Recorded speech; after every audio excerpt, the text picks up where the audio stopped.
Bonjour à tous. Aujourd'hui, on se penche sur 3 impôts français assez particuliers. Le but, comprendre comment est taxé non pas ce que l'on gagne, mais ce que l'on possède, ce que l'on transmet et, dans certains cas, ce que l'on verse. Allez, c'est parti. En fait, pour bien comprendre la fiscalité française, il faut voir que le patrimoine est observé à 3 moments clés de son cycle de vie. D'abord, quand on le détient, tranquillement. Ensuite, quand il bouge, quand il change de main. Et enfin, quand il est distribué, notamment sous forme de salaire. Ok, voilà notre feuille de route.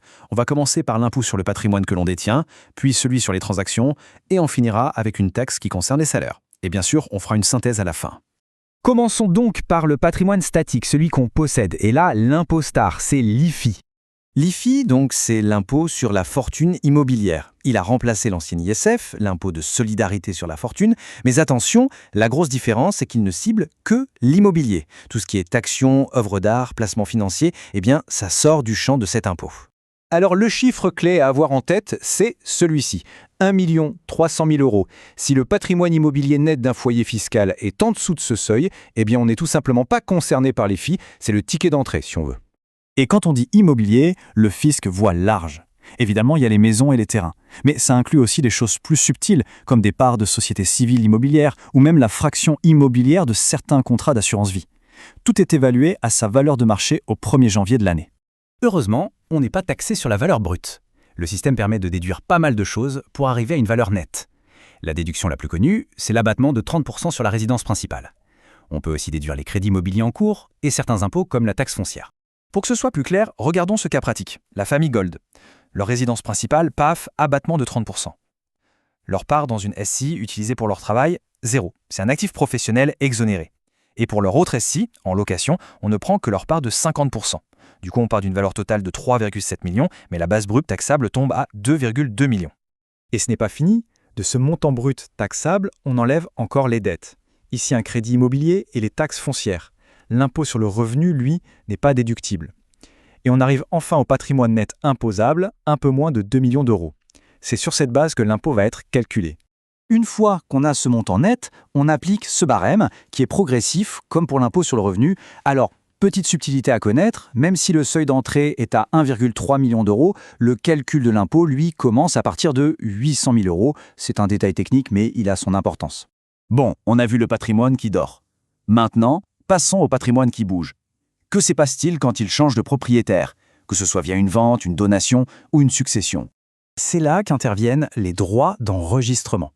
Attention, ce ne sont pas des impôts annuels, ce sont des taxes one-shot payées à un moment T lors d'un événement précis, l'achat d'un bien immobilier, la réception d'un héritage ou d'une donation. Prenons l'exemple d'une vente immobilière. Ce qu'on appelle un peu vite les frais non notaires est en réalité un vrai millefeuille fiscal. La plus grosse part, c'est pour le département, puis une taxe pour la commune. Mis bout à bout, tout ça représente un pourcentage non négligeable du prix de vente.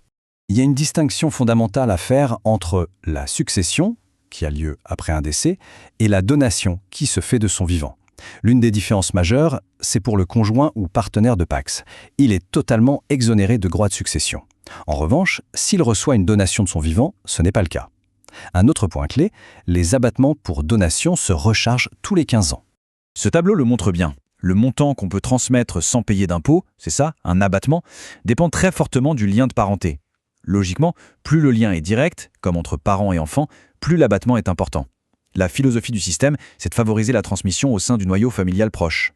Allez, troisième et dernier volet, la taxation du patrimoine qui est distribué, sous forme de salaire, un impôt un peu moins connu, la taxe sur les salaires.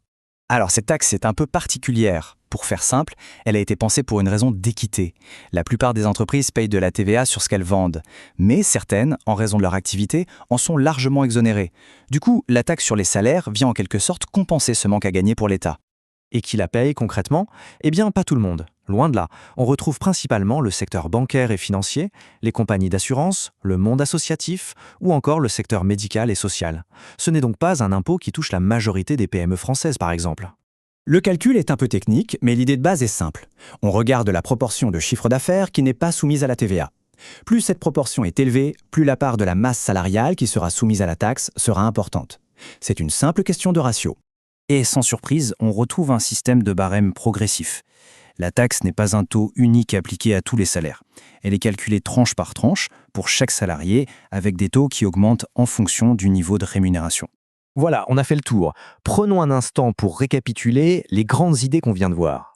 En somme, on a bien 3 logiques différentes. L'IFI, qui taxe la détention de patrimoine immobilier important. Les droits d'enregistrement, qui taxent la circulation du patrimoine. Et enfin, la taxe sur les salaires, qui taxe la distribution de richesses par certaines entreprises spécifiques.